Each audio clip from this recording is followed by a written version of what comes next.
Hello, and welcome to Alienate UK with your hosts, Andy and Nicole.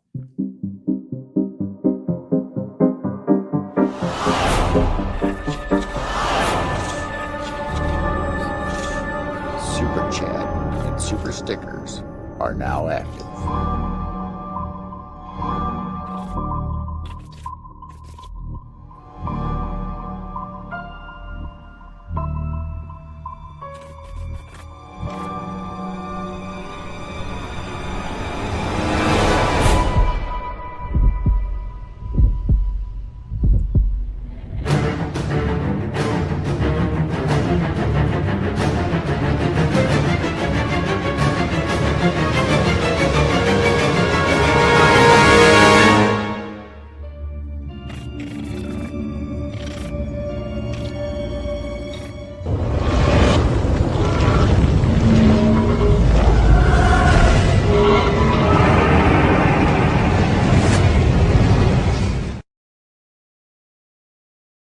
Let's go.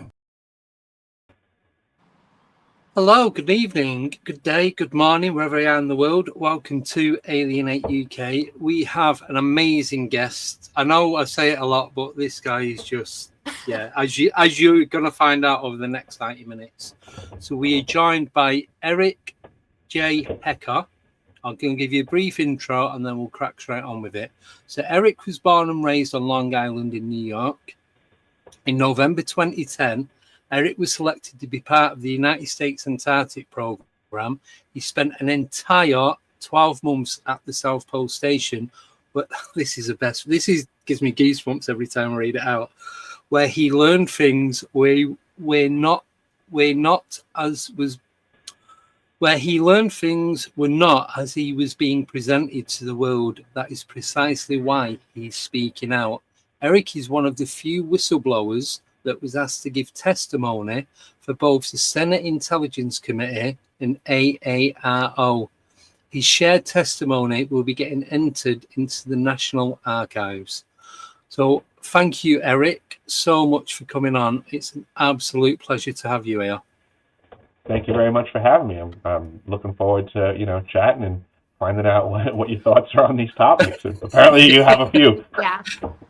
So just a couple. A little clip of you on your interview on Sean Ryan. That's how actually we found you on Facebook. And I sent it to Andy. I'm like, we got to get this guy on the show. Like directed energy weapons, Antarctica, secret military programs. Like this is everything we want to talk about. Yeah, it's every rabbit hole that we've gone down. And we kind of like know little bits and pieces. But then, like I said, when Nicole found you, it was like an oh my God moment. It really was one of them. So I guess I'm pleasantly surprised that people are finally coming around to this topic. As far as I'm concerned, that Sean Ryan interview is old news now. But I did give fair warning back then to the general audience that directed energy weapons are a word you need to get into your vocabulary immediately. From then until now, the only things that have occurred were things that have proven my statement true. Wow. I don't think people are learning fast enough. I warned them. No. Because the thing... Oh, sorry, go on. It's you first. I'm gonna start a rabbit hole, so... Right, so I was just going to say... with the direct weapons, it's like you see it and you just think, it's just the media, they're doing this, they're doing that, they're just trying to put the fear factor into people. But the more and more it's shown, it's like people are actually, like you said, taking notice of what is actually going on around the world, because it's just so... At first it seemed very random as to where these different things were happening. And then it's just, I don't like the word, it's too coincidental now for it to be random. Mm-hmm. And there's too much invested interest. Yeah. That event that happened in North Carolina last year, and there's all kinds of conversations about corporate interests, bouncing off the fact that now hurricanes have the ability to increase in power moving across land when, I remember as a child, we learned that it was, a guarantee. Hurricanes lose strength when they hit the shore. I grew up on Long Island. We used to get rocked by hurricanes. So, you learn. You have ancestors that teach you things, and this is, the benefit of passing on knowledge. Now we're seeing something completely different. And I think it's fair for us to ask questions of, science. We're told to trust the science. Yeah. It sounds like this is science that's being used against us. Does that make the scientists really that noble? Well, that's... Right? I mean, seriously. Yeah. I know. And it's just, like you said, because I don't struggle with science. It's not that I struggle with it. It's just science seems to be one of those things where if you haven't got anything for it, it either doesn't exist or they stick their own label on it. So whether it's to disinform people or, I suppose, move the goalposts, however you want to look at it, it just feels like we're not getting the full picture, not getting the full story, and I'm guessing we're not. We're totally not. It just came out recently that apparently the United States government took it upon itself to classify math and physics knowledge. Why? Yeah, this is just like within the last 2 weeks, it drove Eric Weinstein in a whole new direction to motivate him to go against what's going on, because now, we're getting at knowledge is being occulted. Oh, wait, hold on, there's a history of that. It's called the occult, and knowledge being hidden. Well, yeah. Well, it's like, but out of all the subjects, obviously maths and physics, it's pretty much what makes the universe, so we're told, from the knowledge that I've got. And it's like, they're the two things that make everything run. So if they're being classified, then there's a lot more in it that I suppose people are finding out and realizing the back pattern of it, not what you see on, like in a textbook or on a computer screen, the back running of everything. Someone must be picking up on these patterns and going, oh, wait a minute. This is where 2 and 2 doesn't equal 4. 2 and 2 equals, right. We are being lied to. Yeah, we had a guy that figured that all back in the day. His name was Nikola Tesla. Yeah. And then look what they did with his information. I would venture to say there's a high probability in the top secret math and physics files, there's probably a lot of Tesla content.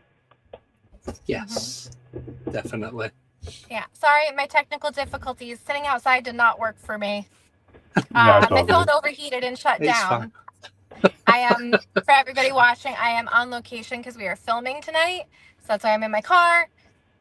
Like, everything is very strict. I had to be here at a certain time, what to wear, jewelry, no logos, everything like that. Oh. But here. Cool. But you're back, so it's all good. I'm back. Right. So, I want to ask the first question. You don't have to answer it. It's not a crappy question. I'm intrigued because of what I don't listen to the media. I watch the media. I don't listen to what they're saying. I watch what's going on rather than listening. So, in your bio saying that you're a whistleblower, out of all the whistleblowers, how many of them do you think are, I suppose, organized that are like, well, you can say this, but you don't talk about that, and you can say this, and you don't go down that road because things will happen, sort of thing? I'm very fussy on the word whistleblower. I guess for the most part, I can't speak for many of them because I don't know their stories. I don't know a lot. So I guess the set of folks that I would be considering this are extremely limited to my personal experiences. Like, I'm not. Yeah. There's so many people in the conversation that I don't know. But there certainly are, in my experiences, problematic people in the mix for sure. I've been very public on folks like Lou Elizondo, Jake Barber, Ross Coulthart, Fred Baker. There's a whole bunch of people in the disclosure community that appear to be operating under false pretenses, doing the things they're accusing of others of now. I mean, again, this is a drum that I've been beating from the start. And the only thing that's happened from then until now is they've put themselves in more of a position to prove me correct. As an example, I have been saying from the get-go that this has a lot less to do with UFOs and it's man-made technology. While I was saying that for the past few years, all of these people were beating the drum up. It's definitely not our technology. We couldn't possibly have that. It's not our adversaries' technology either, because that's not humanly possible. It's got to be UFOs. And now that we've got a stranglehold on the UFO conversation, let's Pied Piper you over this way. That didn't work. Turned out that didn't work. And now they've changed their tune. Now they say, manufactured by Lockheed Martin. Mm-hmm. The same people totally did a 180, and they want no one to notice. Yep. Yeah. Which brings us to, can we talk a little bit about the what was going on in Antarctica with the neutrino detection? Sure. So if you've never heard about this, it's really interesting. There is a telescope, right? It's a telescope in Antarctica. By definition, they call it a detector. I think technically some people do call it a telescope. I think I've heard people refer to it as the world's largest telescope, but it may be a battle on semantics. So what I've heard they're doing from some of your talks is they're trying to detect neutrinos, right? Is that correct? That's the scientific primary purpose as presented. Mm-hmm. But what was the purpose as you found it to be? Multifaceted. It also can generate earthquakes and apparently provide faster than light communications in a quantum entangled capacity. So anything and everything, pretty much. And that's kind of where we need to rearrange our brains, because directed energy weapons are manifold. They don't do one thing. It's not like a gun of old where you pull the trigger and a bullet of a particular caliber comes out. Yeah. Directed energy weapons are like having a gun that has 60 different calibers to choose from, different rates of fire. Like it's different. Wow. And are they also using this to detect extraterrestrial crafts or advanced technology crafts? Oh, correct. Yes, because of the neutrino detecting capacity and the high likelihood that some, if not many, exotically propelled craft apparently eject neutrinos. That means that tracking the neutrino activity could function as a form of air traffic control for more exotic type of systems. Sorry, I'm just trying to get my head around this. It's just it's scary, but it's fascinating at the same time. Mm-hmm. But when you was in Antarctica, what was your initial involvement when you first started there to what it was just before you left? Can you talk about that?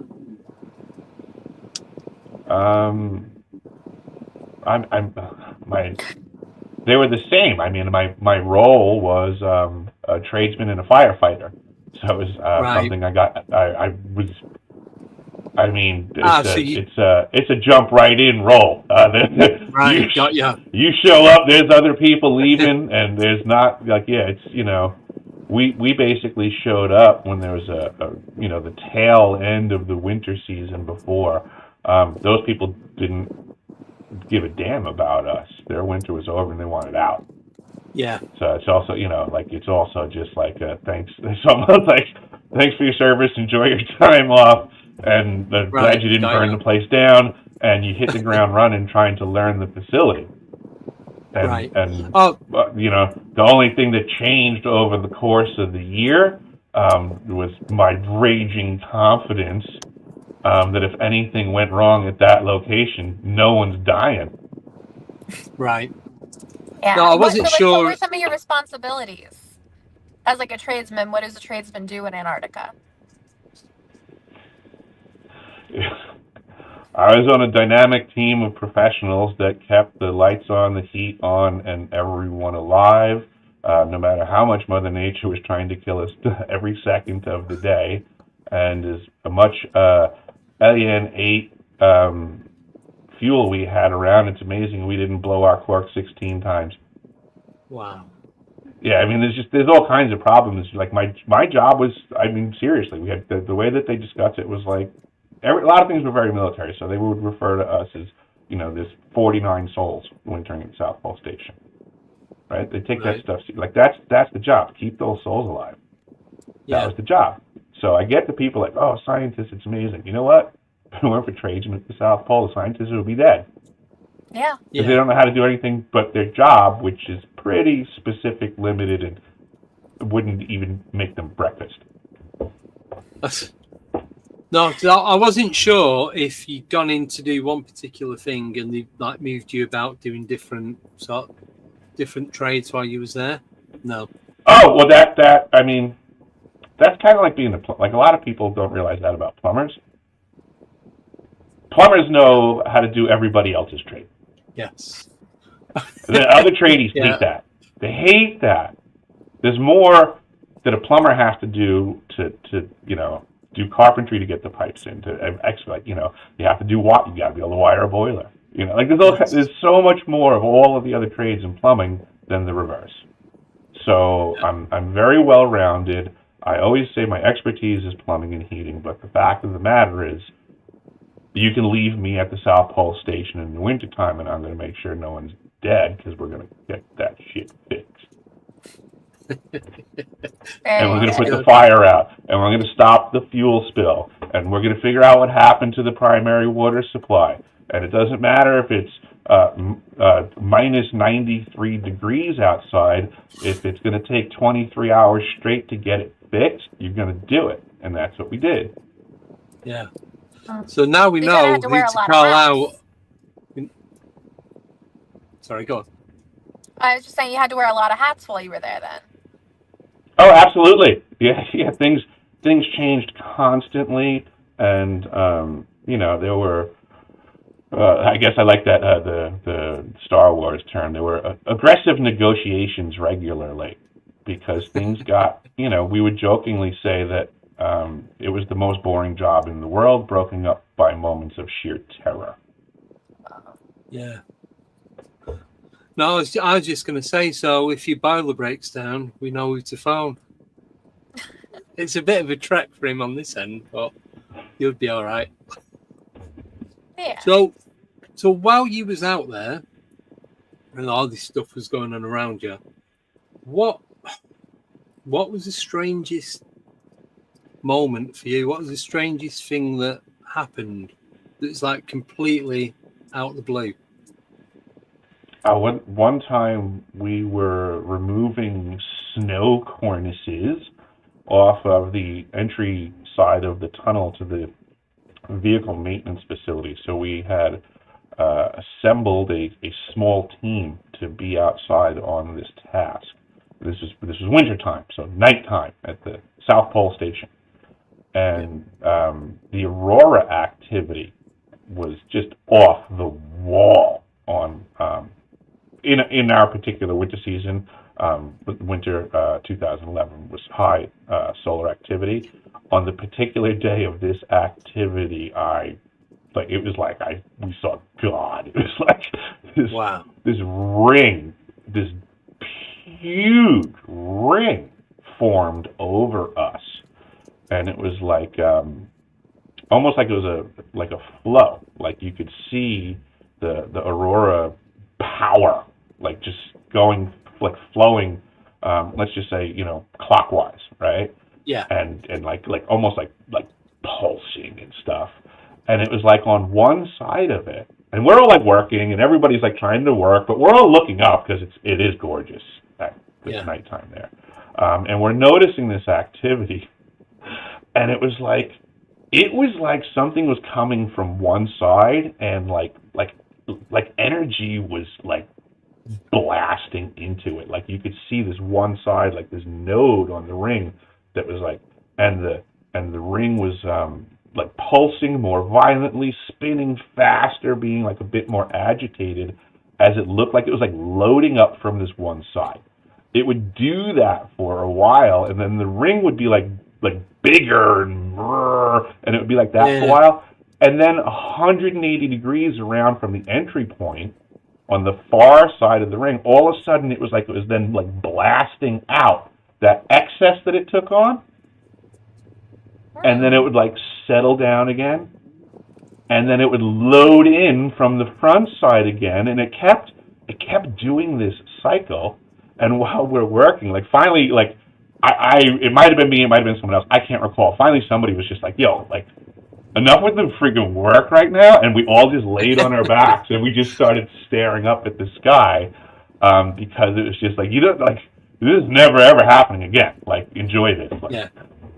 Wow. Here's one of the perks of the job. Wow. There's divinity or something going on above us. Yeah. Wow. Cool. But speaking of like weird things in Antarctica, I'm sure you're aware of like all the conspiracies and controversies surrounding it. Can you give us maybe one thing that is definitely not true and one thing that is true that people think about Antarctica?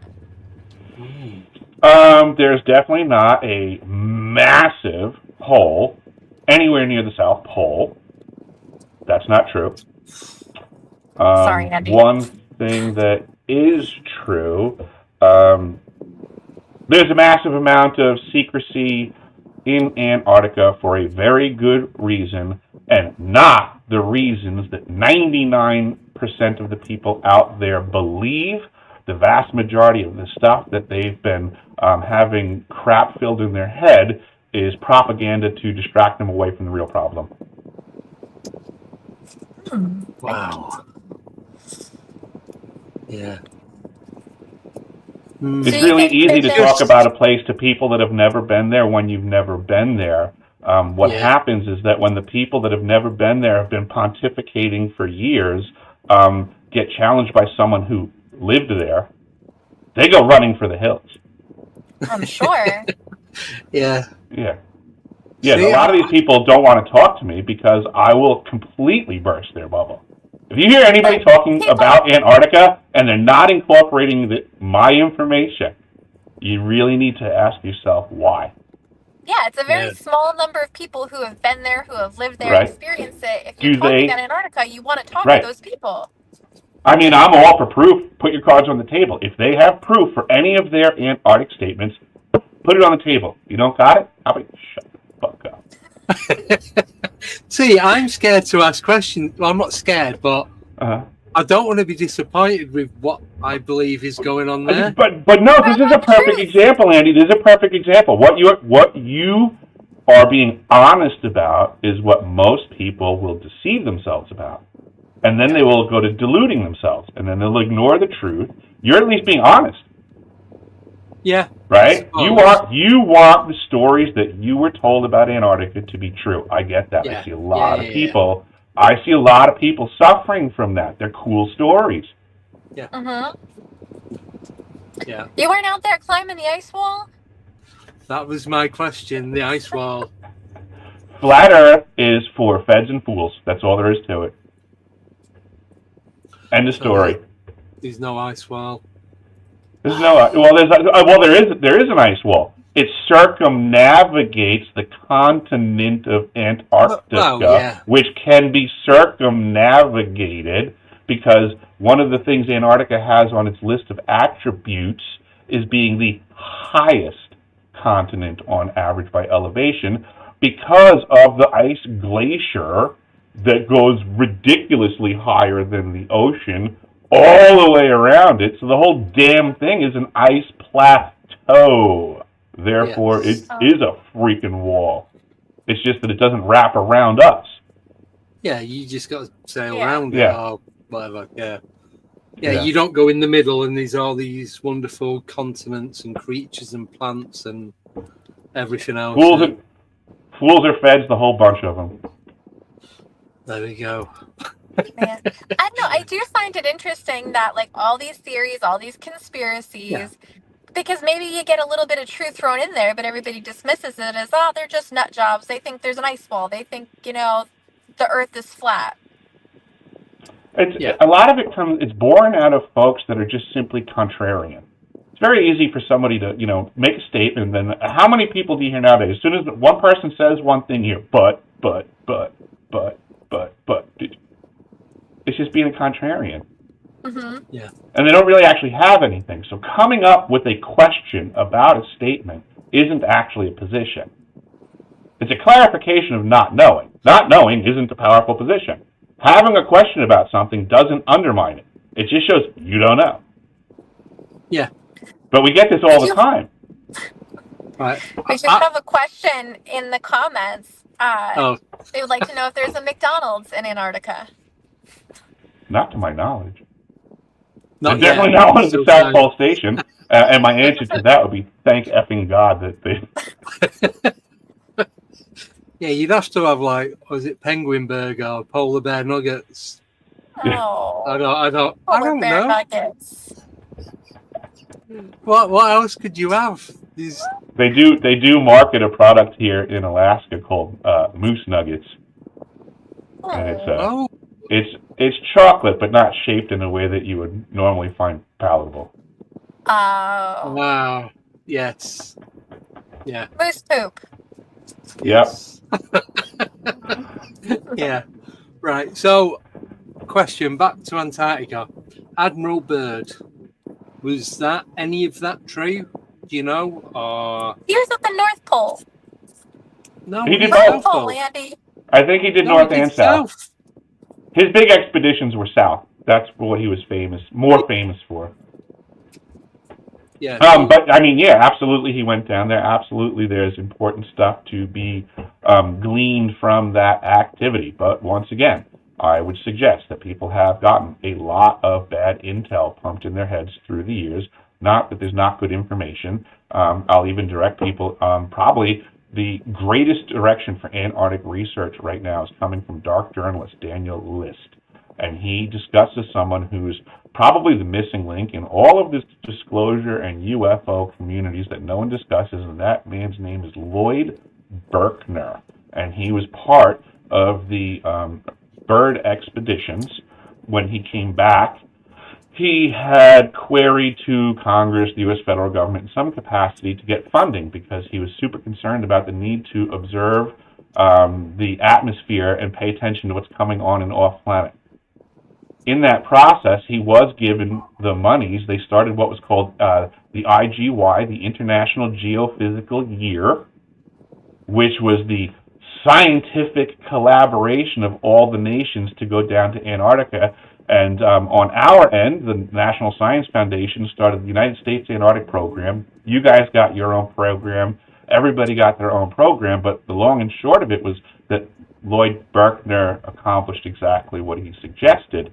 Oh, but guess what? They called it science as a cover story. Oh, what a shocker. So with that being said, what a lot of people don't realize is that, JFK got shot, right? And he was driving somewhere. Do you guys know where JFK was driving to that day? No, but I know some stuff. Isn't that weird? Like, a guy's driving somewhere, he gets shot. Wouldn't your first question be like, where was he headed that they stopped? Wasn't he going to some like a parade or something? No, he was going to a conference. Where was he It got opened up a couple of weeks ago. I was listening to it. Don't listen to the news a lot, but this come up and my ears pricked up. And it was on BBC News in the UK about JFK and what really went. They didn't go into everything, but what really went on. He wasn't doing this parade for whatever it was. It was it, I don't know, Labor It was Day just or a something. coincidence. The president's on his way somewhere. Of course, they're going to double down and be like, hey, while he's driving, we'll get a photo of him. But he was meeting up with two other people, at least two other people. Wasn't it to do with the CIA?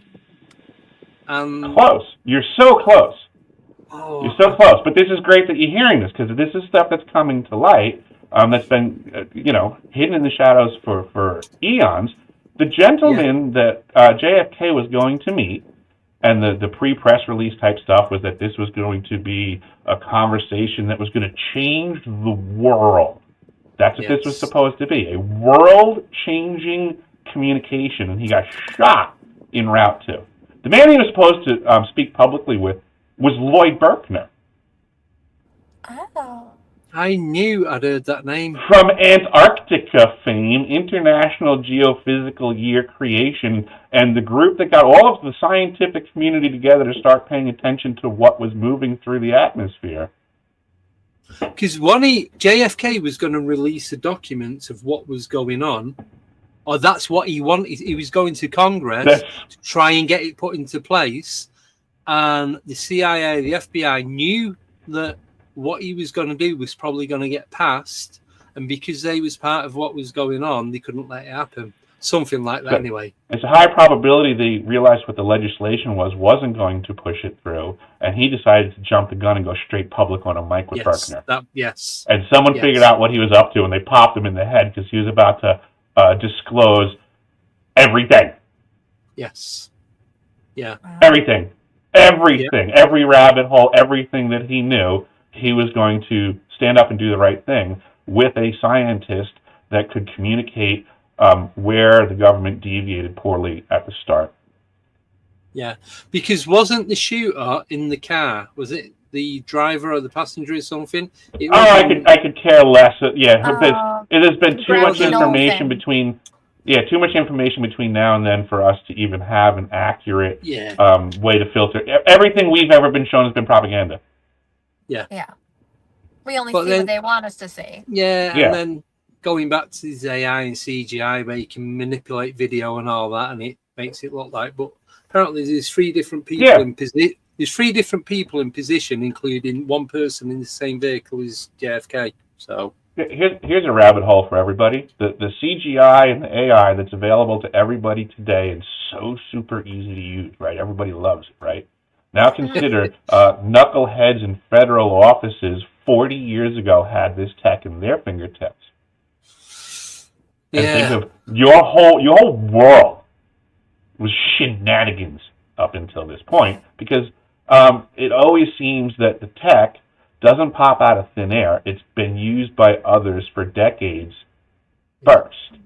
And then it slowly worked its way out into the consumer realm. So how advanced do you think the AI that they have is now in the government? Amazing. I think anything that we see publicly has to be superseded by many magnitudes on higher levels. And history has shown that always. But I've noticed something with you saying about the AI creeping in. Look at over the last 18 months when AI was really first mentioned to the consumers, us, whether it's iPhone or Android, Samsung, whatever, all the distractions that were going on. And I'm talking like the Miami Mall incident, the drones. Everyone knew what was going on, but no one would openly come out and say, this is what's happening.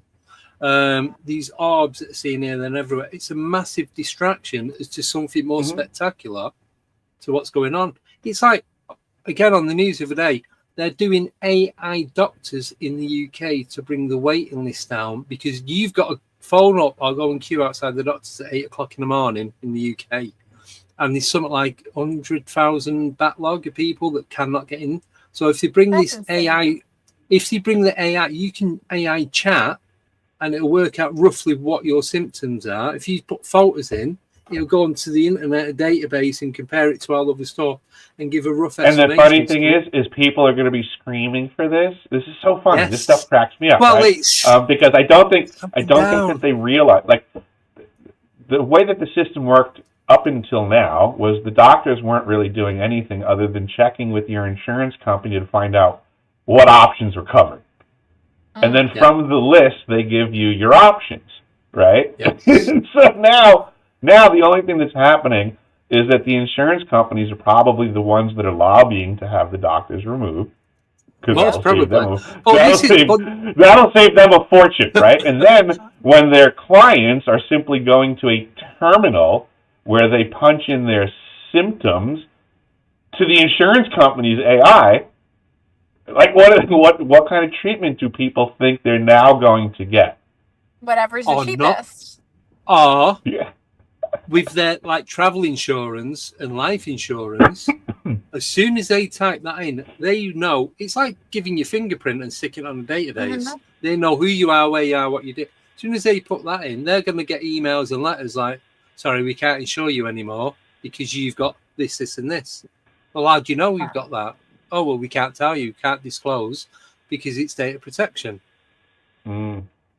But then, people have forgotten the value of privacy. Yeah. Because they don't think their information can be weaponized against them. Of course it can. Our ancestors knew that. They used to guard their names. Right? If I traveled from my town to your town and we met in a pub, I wouldn't tell you my real name. I would tell you this is what I go by. And you would understand that's not my name. I used to do that. See? I did. So if I was going drinking with my mate and we go somewhere new and we didn't really know anyone, so we'd never give our real name. It'd be like John. It's an old tradition. You know what I mean? Yeah. Andy, how long did I know you before I knew your real name? About 2 years. I didn't know he was using my real. So my real name is Andy, but obviously the decode is for decoding. So. Yeah. Oh, I thought your last name was Alien 8 UK. No, I'm going to change it by default. Andy Decodes, like channel, Andy Decodes, Facebook, Andy Decodes, like his personal page. And I was like, oh, well, that's convenient. That's a convenient last name. Yeah, but I actually, not that long ago, I went to sign something. I think it was a bank. It was something official. I knew that I started to sign decodes. I'm like, I've never signed anything. I decided to change it.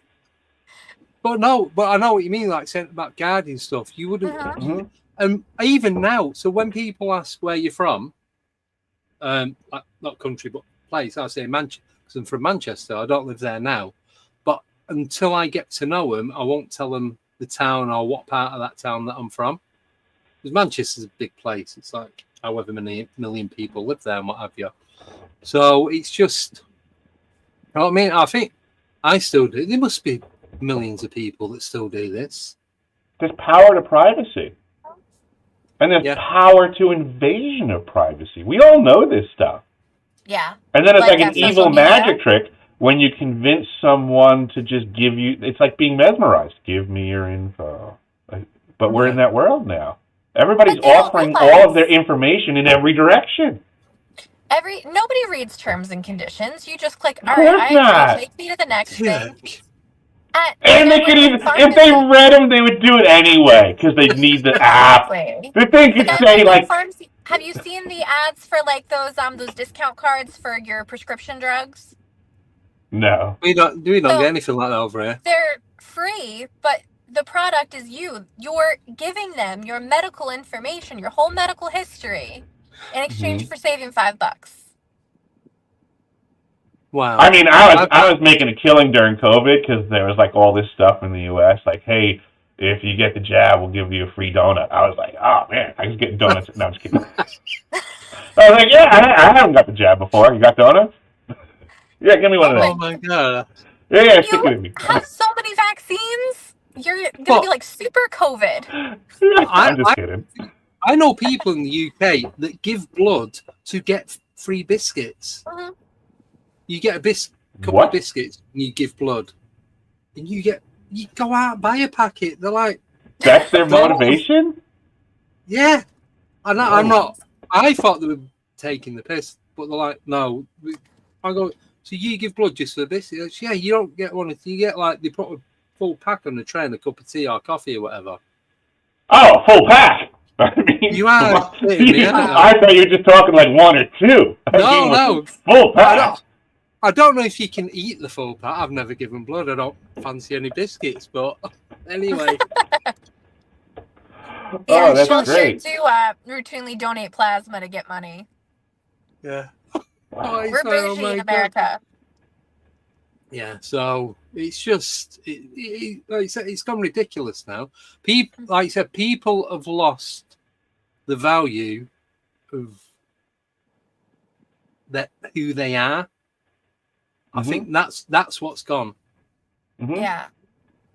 But people don't know who they are anyway right now, because if you look at like social media, everybody's putting on a persona, everybody's putting on a front that they're living these happy, wonderful lives and fake names. Yeah, fake names.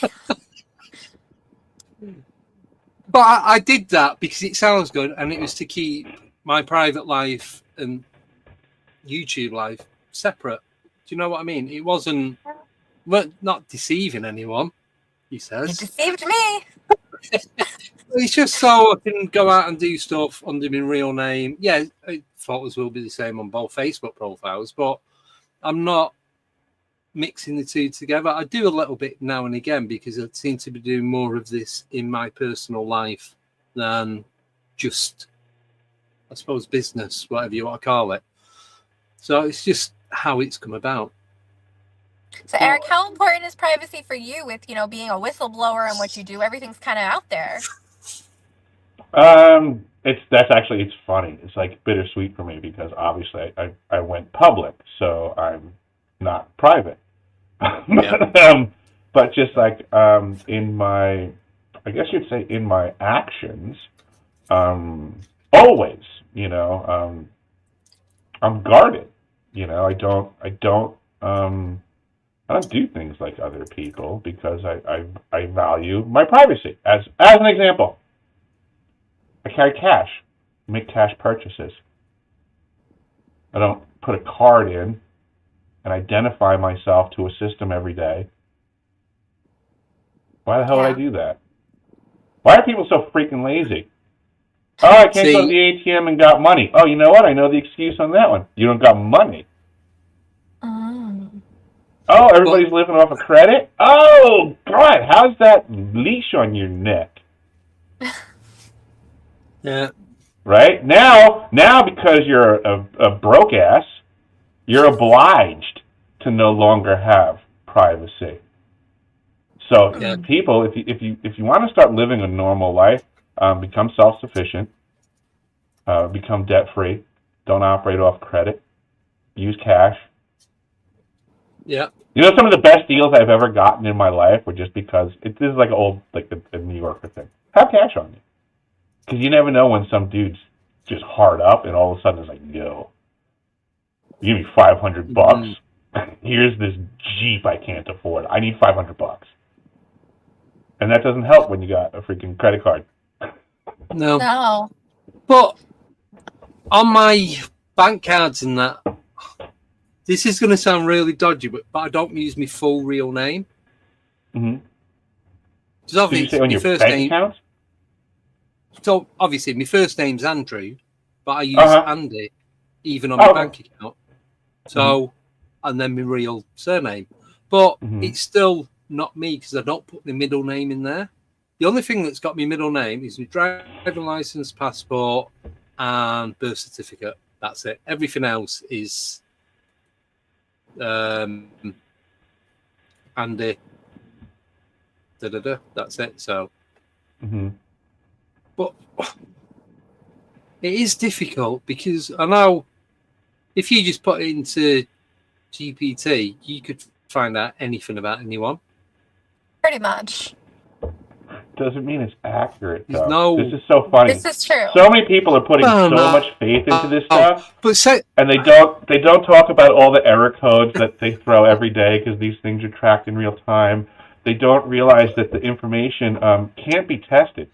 A lot of people that are querying AI, the AI can give them an answer. The person's in no position to know if the AI is right or not, and that people take the AI for accurate on everything.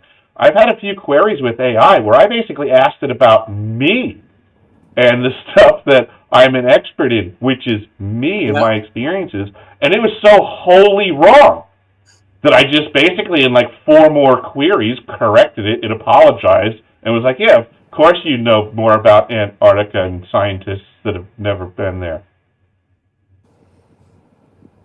Yeah, we did saying AI that, bios, and they were not right. No, I'm an award-winning Norwegian something or other. Never been to Norway in my life. But when I first got a computer and found Wikipedia, I couldn't sleep. I used to have so much fun because you can go on there and you can change absolutely anything. Anything you want. I'd go in on famous people. I'd change the real name, where they were born, who they was married to, the hometown. I think I made 5 people the same person in one night. Oh, you're probably why I got that D on that book report that time. I probably looked up and used your bad info. It's probably in my book report. Andy Decode said that General Washington. But it's like, if it's there and it can be done. Yeah, if it's there and can be done, why not do it? There's no one stopping you. That's funny. There's no law to say you are not allowed to do that. So, that's funny. Right after high school, I had a job in a grocery store, and I figured out how to crack the code in the manager's little price gun scanning thing. And I figured out how to crack the code, and I started changing the prices on stuff so that when people went up to the register, it would ring up like, $1 million for, a condom, like stuff, so that, people, oh, hold on, we need a price check on Trojan Con. That can't be $1 million. She better be worth it. Wow. Oh my God, that's fun. Oh. I don't know. I was going to say something so inappropriate. I'm not going to say it. Oh my God, Andy. Just say it. I was going to say the $1 million immaculate conception, but anyway. It broke. Definitely wasn't worth $1 million then. While we're on the topic of privacy and not condoms, do you ever get worried about like everything, putting everything out there? Do you ever worry for your safety? I don't. I put things out as fast as I can learn them, and I recommend other people do it. I think the whole idea of being concerned for your safety is part of the beast that manufactures propaganda, and it wants people to be cowardly. We used to teach children to be bold for good reason, and I highly recommend that every individual works harder to become more bolder in their world than they are right now. Mm-hmm. Good point. I like that. Yeah. So you're not, like Nicole said, worried about any consequences that like come back and bite you on the ass, or people turning up at your door, nothing like that. It happens all the time. Am I worried about it? No.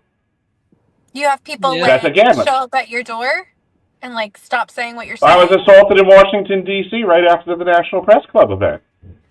Wow. Oh my gosh. Right? I mean, so this is real. Like this is how it really goes. Not the stuff that you're seeing on TV. Not the people that are telling stories about I'm afraid for my life and somebody sent me a nasty DM. What? Like whatever happened to sticks and stones may break my bones. So pretty much anything you've ever heard on the internet's not going to hurt you. Shove a bunch of tissues up your nose. I really don't care about online harassment. Like, shut up. Yeah. So and if it bothers you that much, yeah, you know what? You can turn your internet off. Yeah. It's not going to hurt you. Change your name. There's loads of stuff you can do. Yeah, I mean, it's again, be bold, not a bunch of pansies. How about that? Maybe the world would be a lot better if people were a lot tougher. How about that? 100%. Totally agree. Yeah. I believe there's some issues in England right now going on in the streets too. Oh. And There was. There's not now. It's more the politicians just doing. They may as well just be driving cars up and down the road because they're doing that many U-turns. It's just unbelievable. They want good people to do nothing, and they're empowering bad people to be more powerful. It's pathetic. How do you not apply boldness to rectify that problem? Yeah, I don't know. It's just like you said, pansies, snowflakes, whatever you want to call them. Just sort yourselves out and get on with it. That's it. I grew up at a time still where I was at. Like, it was just like, it's reality, right? You go outside, if you say the wrong thing to the wrong person, you're going to get punched in the face, and no one's going to care. Like, if what you said got you punched in the face, you probably should watch what you say next time. Yeah. Like, that's the end of the conversation. Yeah. Yeah, now it would be pandemonium. You can't just hit someone for what they say. Like, there's a lot of people I think that I meet in public now where I think this guy needs a solid backhand. It's on both sides. So you can't go out and say whatever you want because God forbid you offend somebody. And if you offend them, they can't. Oh, no, don't get me started on people being offended because just sort your lives. Honestly, that is my biggest bugbear. It's just... There is nothing to be offended. You're offended because you don't understand. That's why you're offended. You don't know what is really going on. Yeah, I need to stop because it would just be a massive rant for the next 30 minutes. Do apologise, but I think of a lot of stuff I think of a lot of stuff right now, like as an adult.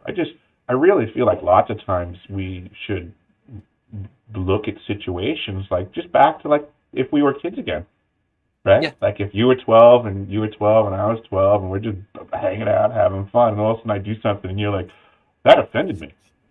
I would look at you and laugh my ass off and be like, I don't care. Yeah. What are you talking about? I don't care. As a matter of fact, I'm going to come up with another way to offend you even more now. Yes. I was just thinking right? that because I'd be like, oh, I bothered you?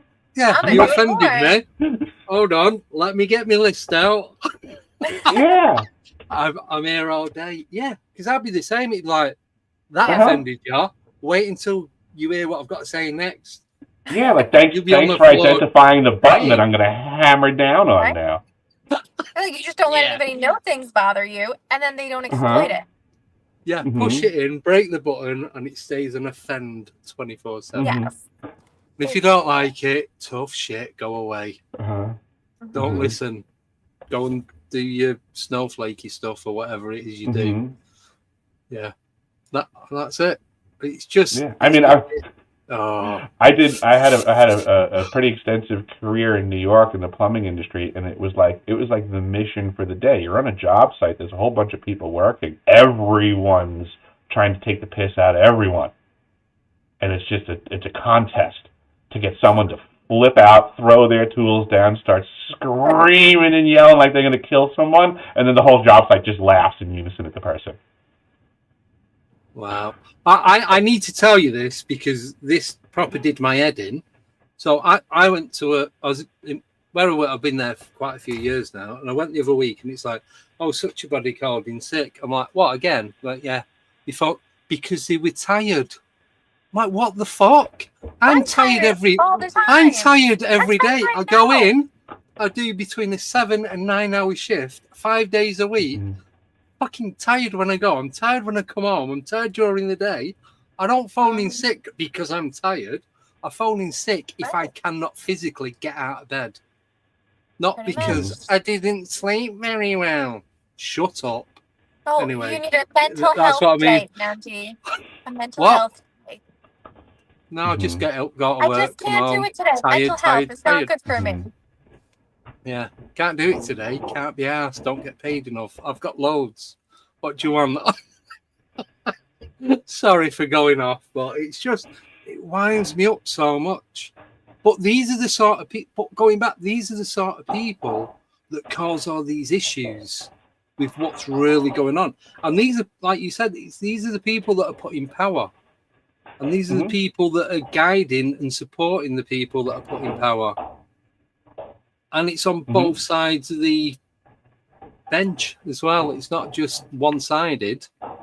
Right. I mean, the political stuff is just part of the circus. It's not fact. Like it's part of the problem in insofar as it's part of the props on the stage for the play. Like, but it's not the actual. It's not the problem. It's the people that built the stage. It's the people that put the politicians on there as puppets. It's the people that brought the audience in and fixed their attention to it. You familiar with Plato's Cave? The story of Plato's Cave. If you can, I don't think so. It's the. I have heard of it. I can't think. It's like the concept of where the people are trapped in a cave and they're looking at a wall, and what they're seeing are shadows on a wall. And the shadows are made from people behind them that they can't see, but they have a fire and shapes. And the idea being is that one needs to escape from Plato's cave to get out to see the light, which is analogous to the truth, right? But then, long story short, the person who went outside, found the truth, comes back into the cave, tries to convince the people staring at the shadows what the truth is. But it doesn't make any. They can't comprehend because they have no common ground for what this other person saw. Okay. Yeah. So this is the whole Plato's cave scenario, and a lot of people, I think, contemporarily, are making the mistake of having seen the light and trying to go into the cave and communicate to the people that have blinders on and they're staring at the shadows what the truth is. I think that's a waste of their time. I think they should go over to where the fire is and the bad people are that are manufacturing the shadows and kick their ass. Yeah.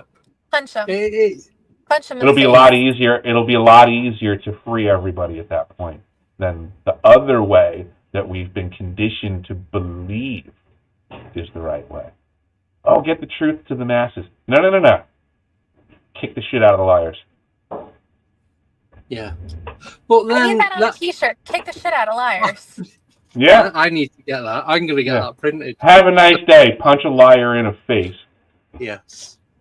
But then it's like you said, it's not even a thing. You couldn't convince them that what's true is true. And like the saying now is, it's easier to believe a lie than try and explain the truth to someone.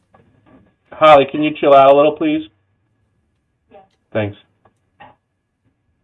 Yes. What was that? I'm just saying, people find it easier to believe a lie than hear the truth. Oh, absolutely. Mark Twain told us that eons ago.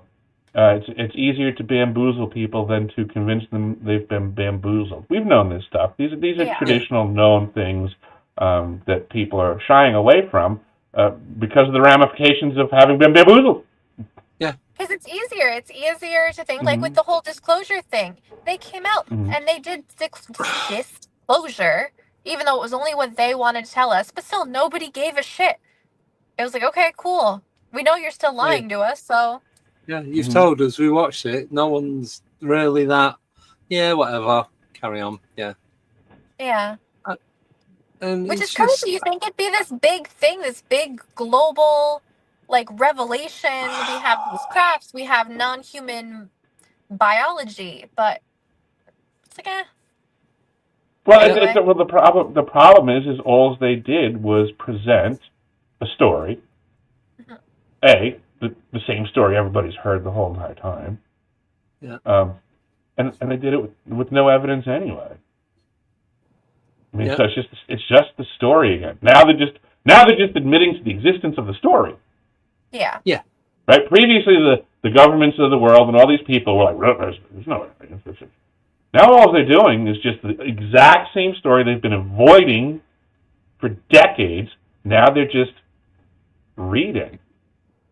They've provided no proof. They're just like, no, that story that you guys like, we like it now too. We could join together a book club. Yeah. Did you read the chapter? Did you read the chapter on reptilians?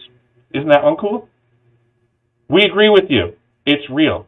Okay. Well, the problem is that you've been lying for decades, and apparently you should have copious amounts of evidence that you just going to act like it doesn't exist. You're going to act like you just started looking into the topic right now? Like we just convinced the world to start looking into it, and they just started right now. Yeah. Not like they've been lying for decades. Not like they have evidence that they have this Right. crap. It's like you said with Right. AI. Whatever they're giving us, they have, they're 50 years ahead of this already. At Right. least. All we're experiencing is narrative control. As they agree to the story, but with zero evidence, all we're getting presented is storytellers. They're just storytellers. Yeah. They've provided zero evidence, zero actionable intelligence.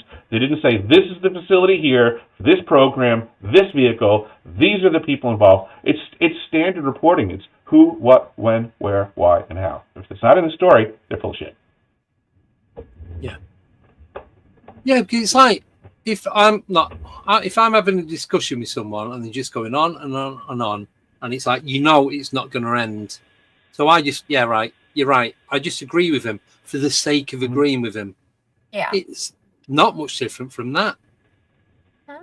Yeah, and all we're seeing in these groups is people being like, I was in a program, I can't talk about that program, but you know what? Because let me tell you, I'm credible. So what I can do is I can tell you that other guy who was in a program that he can't tell you about, but he's legit. I know he's legit. And then this other guy will come over, and then I know this thing about that, about that. But nobody's producing anything other than pats on the back. Yeah. Yeah. Yeah. Yeah. And did you see what Woo Riders? Well, I can't put it up because I am on my phone and I don't want to end the stream. There we go. Y'all see what Congressman Eric Burless said, who hired David Grush as his personal advisor on ufology the other day? So that Trump was read in on alien-human hybrids, and it changed his world. I had heard that had occurred. No, I've not heard anything. Yeah, I haven't heard that. But, I mean, it wouldn't surprise me.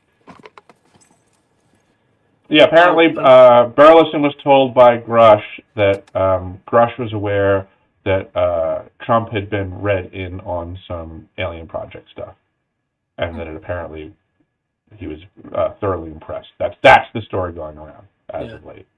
And he's put about the Tic Tacs, the Lockheed Martin, and the drones from last fall were from China in advanced technology that the USA can't replicate.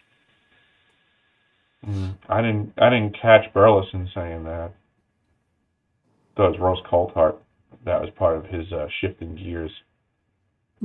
See, this is what I mean about these sort of whistleblowers. They're very, like Nicole just said about its disclosure, it's going to be this great, big, amazing, all singing, all dancing thing. And then, like you said, Eric, yeah, we agree the story's true. But we've not got any evidence, or we're not going to show you any evidence. You just have to take our word because we're high up in the military or whatever government sector or what agency. So you just take our word on it. I want to see bodies. Really? I want to see the alien human hybrid presented to us like, hey, here's their DNA. Here's why they're not human. No. I want to see these entities, flying craft, going in and out of dimension or cloaking, doing the stuff that we are told that they do, that some of us get the opportunity to see. We want to see it and to go, look, this is what they've got, this is what they do, it's not ours, or it is ours, but they use it for whatever, there it is. You can all come and watch it. It's happening 8 o'clock on Friday. Do you know what? That's what you want. You want physical, you want to be there and see it and touch and feel and talk, communicate and everything else. Because showing you a video or a photo, back to AI, CGI, someone in a skin suit, it is a million different things it can be. It's like you have the suits that with the sensors on them, like you got Gollum out of Lord of the Rings. That was played by an actor, but with the sensors, it was just then created by a computer. Now imagine somebody using that technology in, some shadowy government office building in 1975. Imagine what could have been produced as, what we simply look as content creation nowadays and the tools that are available to content creators. Well, think of the tools that were available to the content creators of propaganda. Yeah, it's still going to be Before more we get it. advanced. It's still going to be more advanced than what we've got now. Way more. I mean, even cameras, photography, right?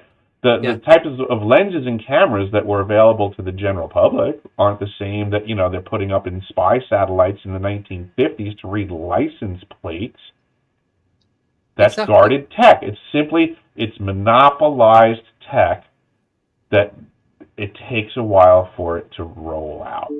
Yeah. It's like with my phone, I've got an iPhone. I can take a photo of whatever. Say there's a cat in the background. You can get rid of that cat just by drawing a circle around it. It will remove it and blend it into the background. Here's a science fiction movie concept, right?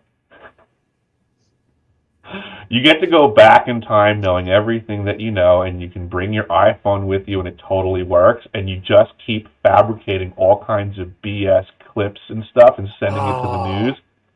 You know how much you could seriously think about that? Yes. I could do that. You know what I'm saying? My job. That could be a job. Right? And then think about how rich you can get, too. Yeah. If you just simply had an iPhone, it's 1975, you have the capacity to create content off of the toolkit in your iPhone. Yeah, because what I'd do, I'd go back and say, "Hi, I'm Mark Zuckerberg. Do you like my new app?" You'd make a lot of really good bets. You'd get rich. You'd make the right investments. Yeah. I'm Bill Gates. You know what I mean? It's whoever you can go back and be whoever you want. Like, hey, Bill, I'd like to invest $100 in your company. Yeah. But you muted, Eric. I can't do anything. Sorry. Still muted. You got the icon at the bottom. If you just click on that, it should release it. No. They've taken his voice. They're catching on to him. He was about to spit some truth here. He was. No, still nothing. I can't.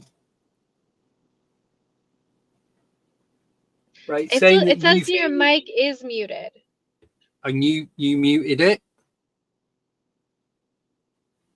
No. They're catching up with you, Eric. Got him. That's what it is. You need that t-shirt now. Knock on my door, I will knock shit out of you. Something, I don't know what is going on. That's so strange. Out of nowhere, he just muted. There we go. Ah, yes. Oh, all right. There we go. The really ridiculous thing is that there was technically like a mute image on my picture that I was clicking, but there was a other button I had to hit somewhere else. And I don't know why that happened because I use mute on my mixer, not on the app. I don't know. It happens to me, so it could be anything. Could be anyone. Mm-hmm. Yeah. So what were we saying when I muted myself? So you're saying about the animation, because I said, like, if you take your photo and there's a cat in the background, you can get rid of the cat. Yeah. Oh, I was saying that if it was 1975 and you had this iPhone set up, any of your opposition would very rapidly have some compromising videos whipped up real quick. Oh, yes. That's true. Oh, yes. Yeah. But they've been able to do that for years. That's my whole point, is that's the whole world. We already went through this. This actually already occurred. We just aren't aware that exact thing occurred. The technology was available then. There were people doing these things. There was the ability to manipulate, twist, come on. And any technology we have to question how long it's been around for prior to us getting our hands on it, because history has shown it that time and time again. So if the technology was there in 1975, how was it being wielded by whom? Come on. Yeah, and because the general public didn't know anything about it, they didn't have to give it they probably did have a name for it, like Operation Penguin, I don't know, whatever. And they'd have been using it, and because we didn't know anything about it, therefore we're blinded or blindsided. So we think, oh my God, this is real. It's got to be real because the tech doesn't. And you wouldn't. Right, you don't actually need Epstein Island if you have tech. Right? So if it was 1975, I could have walked up to you with the content I created, and I could say, "Oh Yes. boy, you don't remember what you did last weekend, do you?"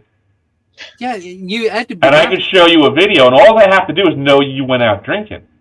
Yeah. And I could then show you a video, if it was 1975, and I showed you this video of what you did, you'd fucking believe me. You'd be like, holy shit. I'd be questioning it, but I'd be like, I have no explanation. Something Right. Oh, yeah, you would say, I absolutely don't remember doing that. But you would feel like you're in no position to deny that video. No. Because now you can say, it's deep fake, it's AI, but back then that wasn't a thing. Nope, they would just say, I got drugged, my error, I shouldn't have been with those people, something went the matter, I better shut the hell up and do what this guy says with this video. But you wouldn't question the tech because you wouldn't know how to question on something you don't know exists. And this is why people all the time, when it comes to UFOs and stuff, they don't comprehend. They go, if these people had this power, wouldn't they release it so they could be rich? Holy shit, do you know how much more money they can accomplish by keeping it unregulated and monopolized? Power control. Yeah. Knowledge. And money, because now if I can manipulate you with content creation, what if that gets me power of your company? How much power can I wield over you depending on my ability to create content on you in 1975? Yeah. Oh, yeah. It's just, I wouldn't come back as Clive Sinclair and do the ZX Spectrum. It'd be somewhat bigger and better than that, definitely. But it's just, it does make you think and question, I suppose, what reality actually is.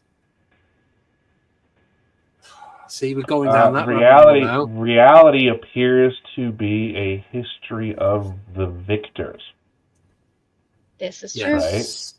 Are we supposed to naively believe that all of the victors were always the good guy and we're the tail end of a long line of noble people always winning and then writing down the truth for us to recall? I used to, but not even close to that anymore. Yeah. Well, world history is completely different depending on what country you're learning it in. Yeah. Or you know, and then you combine that with what faith that you were raised in, and you know, the people in your community that you know were different than you, and you know, it's all these. There's so many variables. I don't know if it's the same in America, but have you noticed that history, when you get taught history in school, it hasn't changed. Probably little bits have changed, but the curriculum has pretty much stayed the same.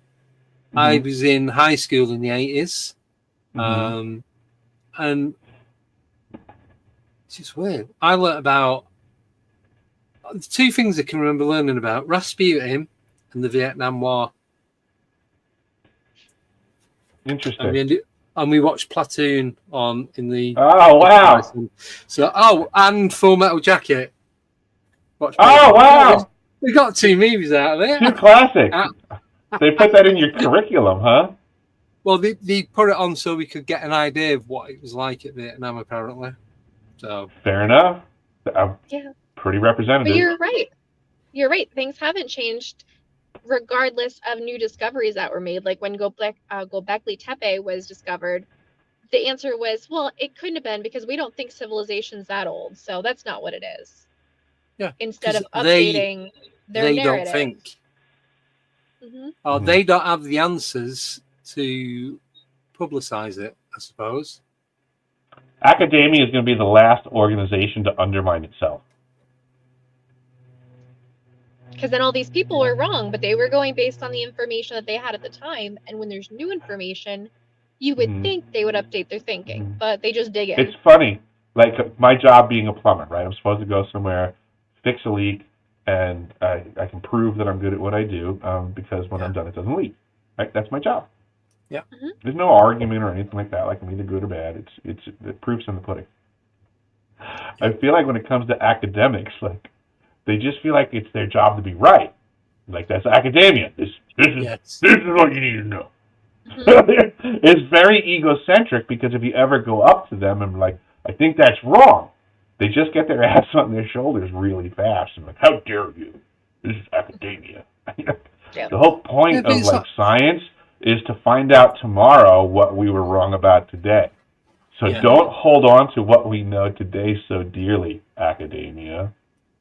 It's like when you ask them to prove whatever they're saying is right, and they'll go, well, it's because of the, and it's textbook reason.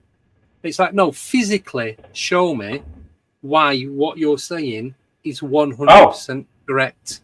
Great point. Most physicists are theoretical physicists because, heaven forbid you put a tool in their hand and ask them to do some practical physics. Yeah. Well, it doesn't work like that. No. Right? No. It only works with this equation on this chalkboard. Mm-hmm. I remember doing physics at school, and it might have been chemistry, actually, and they mixed these different chemicals to get this reaction. And they've shown us what it did. And there's a couple of us, I'm like, but why does it do it? How does it do it? And the teacher couldn't explain. It's just, well, if you put these chemicals together, you get this. But why? What is it in these chemicals that's causing this reaction? And they couldn't. Whether he could or he didn't think we'd understand what he was going to be talking about, he's like, well, I don't really know. It works, and that's it. So it works, and the curriculum tells us that we need to do it. It works, and that's what I'm told I have to do because that's what I get paid for, basically. As long as you got a star on the test and you didn't get detention, you're a good kid. Yes. The bad kids were the kids who questioned things. Mm-hmm. Yeah. Yep. I'm still really mad. I remember in high school arguing with a nun because we were doing Pythagoras theorem. A squared plus B squared equals C squared, and I was giving her a mouthful because I was like, "This is much." I went to Catholic school too, and I was an ornery punk, so I was like, "It's like my parents spent good money for me to come to this school." I can't believe you teach what is this BS? I said, there's no practical use for a Pythagoras theorem. Like you just why are we even being taught this stuff? Like, give me something good. I was giving her crap, and then I became a plumber, and it figures that I got myself in a trade where I would use A squared plus B squared equals C squared. You use that exact formula. You use that exact formula for figuring out the dimension of an offset between two pipes that you need to make a connector for. And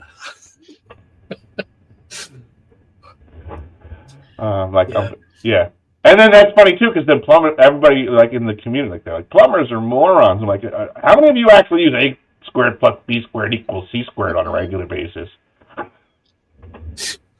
Plumbers make decent money, and when your toilet or your sink breaks, you need a plumber. Good luck fixing that yourself. Mm-hmm. And you know what I really love? I love all the people now. This one really cracks me up. People tell me my job's going to be taken by AI. How? Yeah, that's how ridiculous people are that are so for AI that you can't argue anything with them because AI is taking everybody's job. And I'm a service plumber. AI is not taking my job. And you don't understand what they can do with robots now. I'm like, you don't understand plumbing. They're not making a plumbing robot for a really long time. No, I don't. I don't think they're going to be doing AI on my job. What's that? Drive, deliver. There you go. Drones. I deliver. Drones. I deliver because the stuff I deliver is temperature controlled. So, and it has to be delivered at certain times, and then it has to go straight into the fridge. So it can't be drop and go. So, Andy better not be short for Adrenochrome. Android. What are you delivering, Andy? Do you know what? It's not far off. Medication. Deliver medication. Uh-huh. So it's just chilled blood and blood products. No, it's more people that have to self-inject. So it can be anything from migraines, They inject skin conditions. bones. I don't even know if The it's supposed truth to is talk coming about out, it, Nicole. but It is. that's what I do. This is So- why Andy's coming to America. He needs a fresh supply. There you go. 2 Be born weeks out your tomorrow. local area. Yeah, we go in Gettysburg, the Gettysburg Bash. Are you actually headed this way? Yeah. Yeah, so I'm flying to New York on the 24th. Land about half 12 midday. Then Nicole and her husband are going to pick me up from the airport, and then we're driving up to Gettysburg, and we're there for 4 days, I think it is. Because I fly back on the Monday. Very And cool. all the flights of that week have gone. There's not even cheap Sure. airline flights. Every single one is nothing. Well, I'm going to Nothing. recommend that when you're in New York, you need to try an egg everything bagel. And you need to Bacon, try egg, and cheese, salt, pepper, a ketchup. bacon, egg, and cheese all day long. Oh. Absolutely. Bacon, egg, and cheese on a roll. Got to have it. And then you also need to be brought to a quality pizzeria, and you get 1 slice of regular and 1 slice of Sicilian. I've been to New York before 6 years ago, and was near Madison Square Garden, and I was in an Irish bar, and opposite was a Sicilian pizza place, and I bought square pizza, so it's $6 a slice, or $35 for a 2-foot pizza.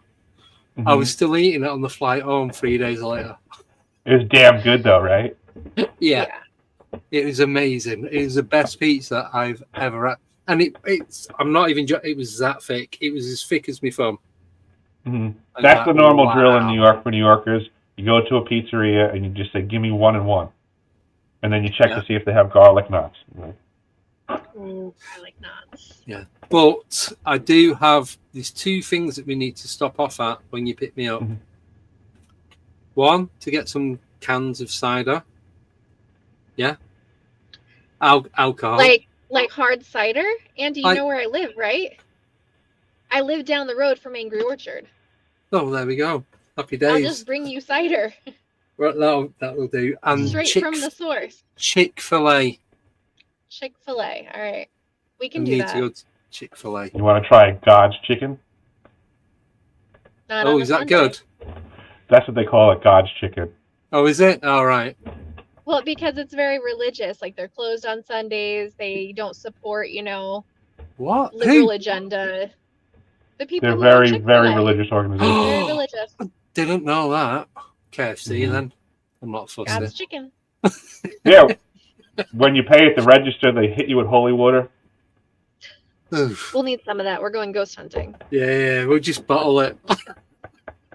We'll just take a sponge and then squeeze it There into you a go. jar. Yeah. If you just order a water from Chick-fil-A, is it holy water? Technically, But They should do the it sign. would They be. should do the sign of the cross. I think that would be appropriate. Yeah. Yeah. I'll take No, 3 holy waters to go. yeah, I'm looking forward to going. It's just the 8-hour flight that. But I've got loads of audible books and music and everything to listen to anyway, so that should be all right. When I came home from South Pole, when I was leaving Auckland, New Zealand, heading back to LAX, it was a 13.5-hour flight. Jesus. I think I got drunk and sober 3 times on the same flight. I could do that. Wake up at 10 and you're like, so only 9 more hours to go. I guess I'll take 4 more drinks and pass out for another hour. I can try that. See if that Yeah. might work. Like, That's the way to God, you're do going to it. be toasted by the time we get to you. Andy, I travel a lot, and basically what I do is I'm telling you, this works. It gets you through ruthless traveling. I live in Alaska. Everything's a pain in the neck for interviews. Yeah. I pretty much try to get hammered at the airport. I'm usually asleep by the time the plane leaves the ground. Yeah.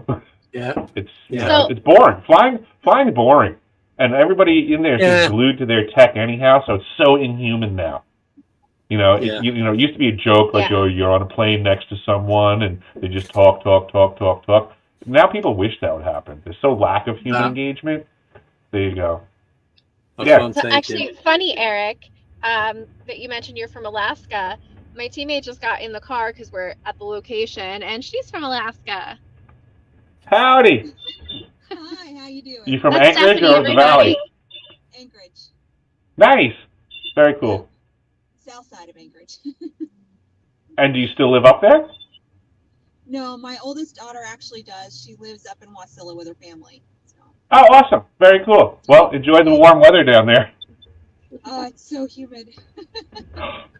Yeah, my phone overheated. I had to come back in the car. Yeah, that blew my mind. I know. Yeah. Right, speaking Well, of I'm which, getting- the people are here to do this thing, so I'm gonna have to hop off. Before you go, I'll let you drop off. Yeah. that's where I'm getting my tattoo. So I'm getting a tattoo when I go to Gettysburg, and it's going to be all around that part of my arm. So Nice. Nice. he says it could be anything. Depends how much you drink. It could be absolutely anything. This is gonna be fun. Yes. So we'll say goodbye to Nicole, and I'll finish off here. And Yeah. we It are was great to meet you, Eric. We're gonna have to do a part 2. definitely. Absolutely. Have a great day, Nicole. Enjoy. I'm not Don't hitting forget- the end button. No, 8:30 Friday for the panel podcast. Mhm. Yeah, cool. Oh. Yeah, so Joe, it's all amazing because it's like I was saying, learning, thinking we know what is going on. Going back to Antarctica, that is obviously I'm just jumping straight back into it again. I got you. I'm right there with you. Good. It's like we think that there's all this stuff going on, and it's like we just want to know, like I said before, we want it to be true, or we want a lot of it to be true. Mm-hmm. And then, without being horrible to you, you come on and go, no, it's fabricated. It's some of it may be pointing that way, but that's probably as much as it's going to get. But I'd rather know that than, I suppose, keep dreaming that all this stuff is actually going on when it's not. And that's Right. again because there's nobody saying it's not happening. This isn't going on, Right. other than yourself. There's only Right. you saying that doesn't happen. That's not happened. That's not there. It doesn't work like that. This is what goes on, and that's the way it should be. I agree with you. I'm trying to motivate other folks that know things like myself to follow in the same vein. But I think what is one of the major negative impacts about what we're observing in the community, right? Yeah. Is I think there's a lot of people that want to speak up, but they don't want to deal with the shit that they're seeing me deal with, right? No. Like they don't want to have to deal with the liars. They don't understand why some knucklehead can be put on a pedestal and everyone believes that person. They don't want to get into that mix.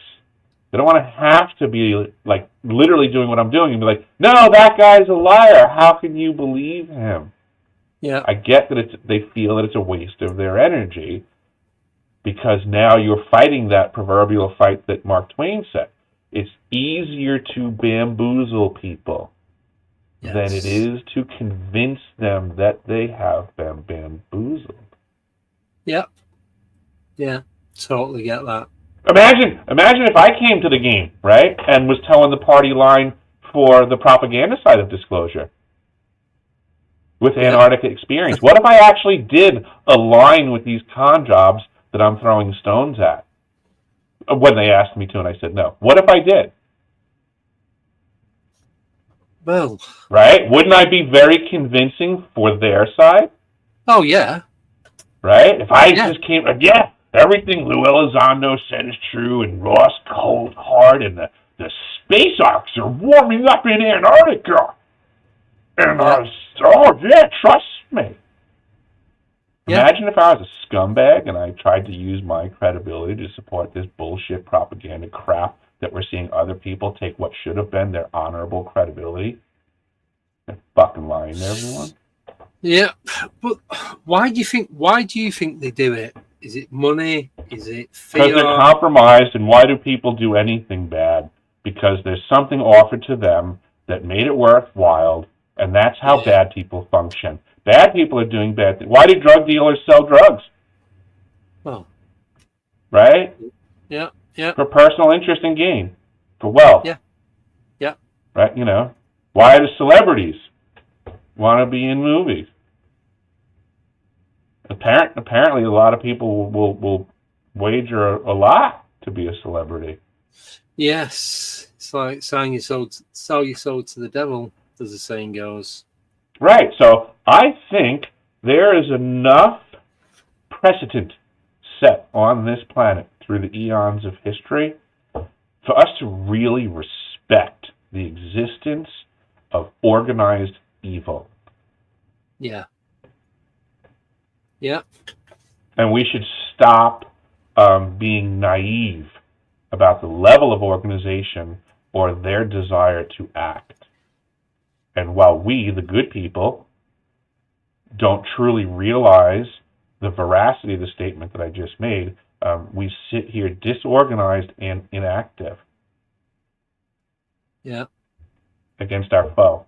Wildly organized. Wildly That's active. it. The more you give to something like that, the greater it becomes. But then that will work on this side as well. That'll work for the good. So, like I said before, it's convincing people. And you're only going to convince them if they want to be convinced. Well, yeah, for starters, in a way, I almost don't feel like, I don't think you can convince people away. I guess I'm uncomfortable with that term. I think of it like you can lead a horse to water, but you can't make it drink, and you can lead a man to knowledge, but you can't make him think. Yeah. That seems to be the problem now, is that, we don't have folks that are as good at thinking anymore. We have a lot of specialists. People used to be more well-rounded, Every guy on the block had a set of tools in his garage, and everybody was well-rounded, and, if you had a problem with your car, you could walk down the street, ask one of your neighbors, and everybody was pretty much on the same page. But then as society grew, people became specialists, right? They do this one thing for an income. Yeah. That's the only thing they know now. Yeah. That's it. Yeah. How good can you actually be at that one thing if you're not well-rounded in other things? It takes other information and input and understanding and experience to bring together a bigger picture, right? And I'll use that example in my plumbing career, right? Can you be a good service plumber if you've never done construction and installations? Can you be truly a good construction and installations plumber if you've never done service work? Yeah. Yeah. No, right? I get that, because my dad was a So there's a certain, once you get too specialty oriented, it becomes to your detriment. You can't actually even know the one thing that you're supposed to be good at.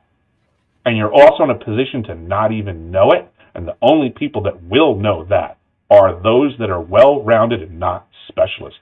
Specialists nowadays, if you're good at one fucking thing, you're a fucking moron. Yeah.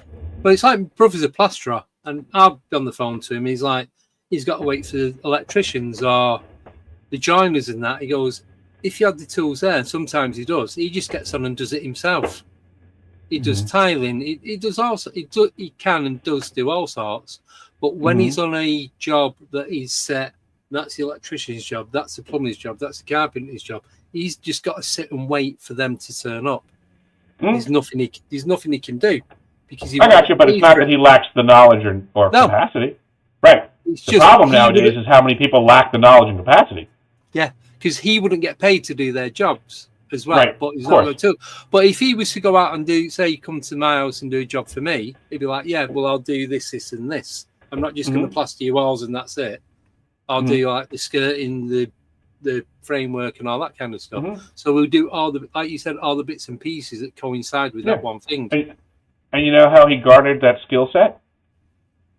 By engaging other people and being around other specialties and not compartmentalizing your freaking brain in your life. Yeah. Yeah. But now we got all these people that are, sitting in this, they're not engaging anymore. They don't share skill sets. They don't practically apply the physics of life, which is working. Yeah. Right? Working is the physics of life.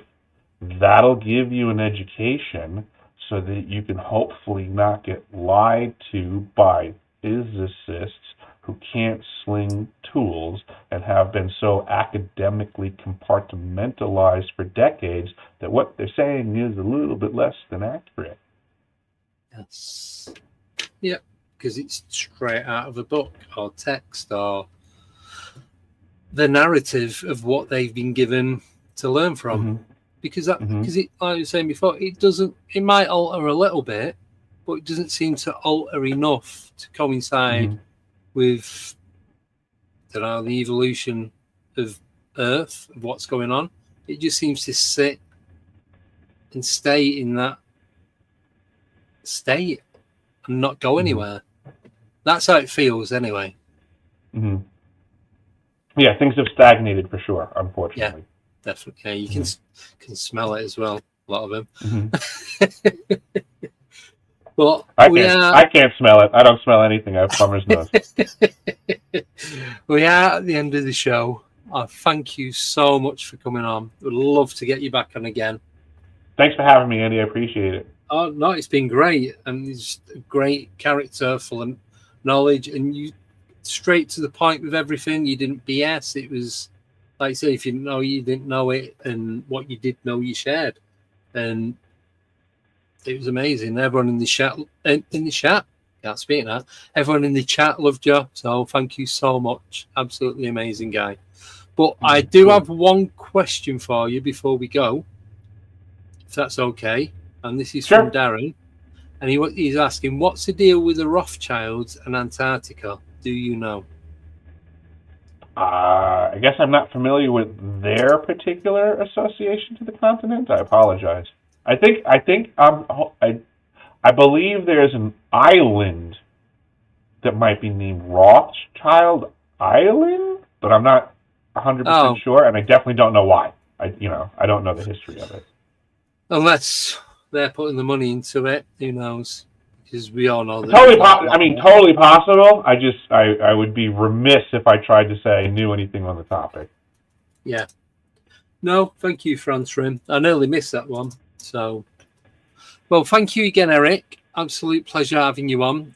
So if you go to deciphering.tv, I've put the link in the description. Click on there, it'll take you to your website, and there's all different areas in that you can go into and have a look at the history of you, what you've done, your background, and then everything else that's on there. So massive thank you. And thank you everyone in the chat. Thank you to Og, Jane and Gerald for doing the modding, all the members, everyone in the chat, everyone listening on podcast. This is going to go out on audio on Apple, Spotify and all that. So yeah, massive thank you, and hopefully we'll get you back on before the end of the year. Absolutely. Thank you so much for having me, Andy.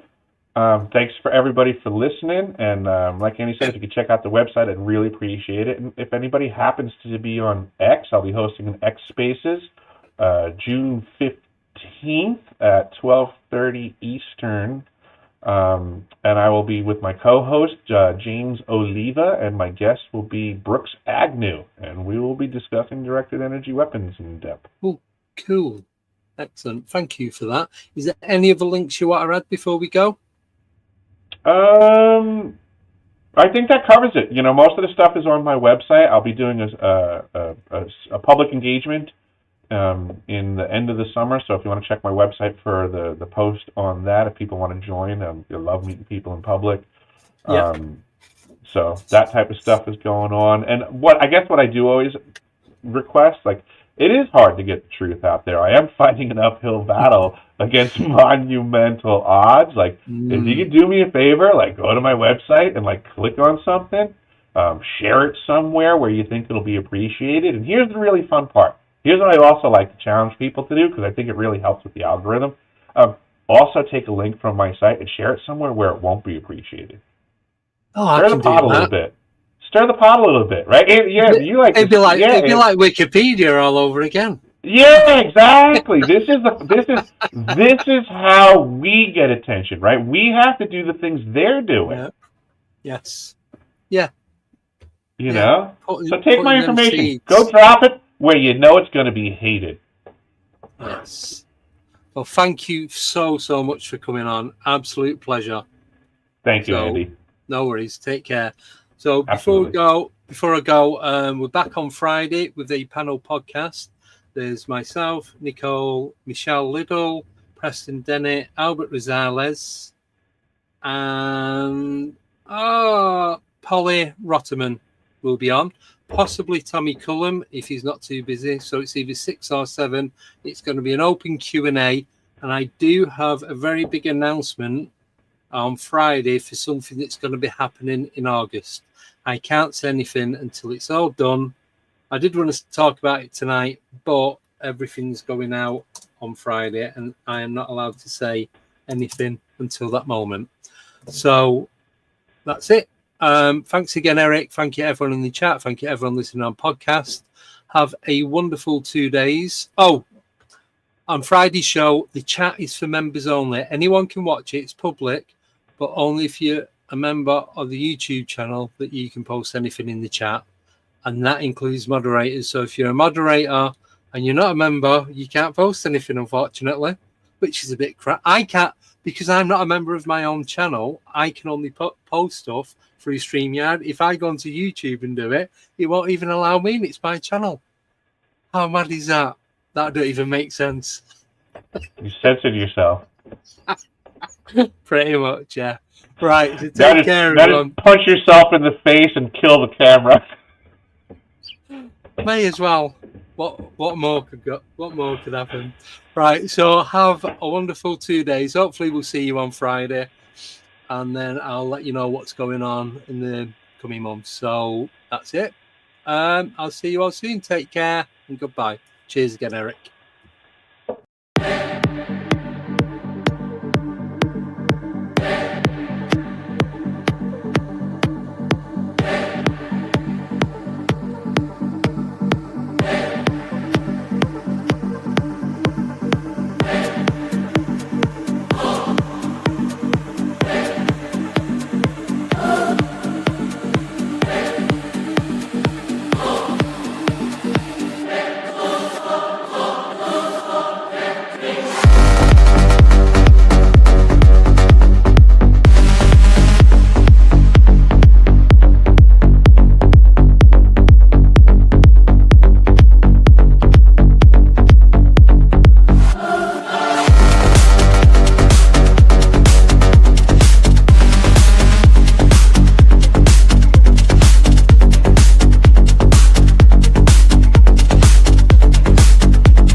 Goodbye.